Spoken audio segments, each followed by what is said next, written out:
नमस्कार मंडळी, आपण आज बनवणार आहोत मटन रस्सा आणि नान कलिया। ते तुम्ही ऐकलेलं आहे का?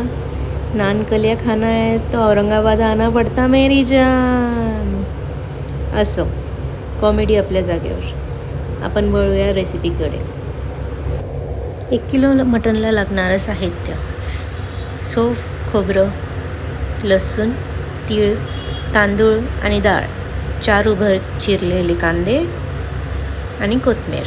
हे सर्व तुम्ही चांगल्या प्रकारे भाजून घ्या। भाजल्यानंतर हे मिक्सरमधून बारीकपणे वाटून घ्या। वाटल्यानंतर गॅसवरती तुम्ही कुकर ठेवा। कुकर गरम झाल्यानंतर त्याच्यात तेल टाका, खडे मसाले, हळद, मिरची, घाटी मसाला, अद्रक लसूण मसाला, मीठ आणि जे वाटण वाटलं होतं ते तुम्ही 3 चम्मच घालू शकता।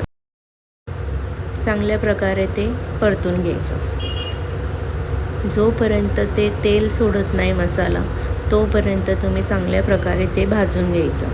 त्याच्यानंतर तुम्ही मटण टाकायचं आणि ते पाणी पूर्णपणे जिरूस्तर तुम्ही भाजून घ्यायचं।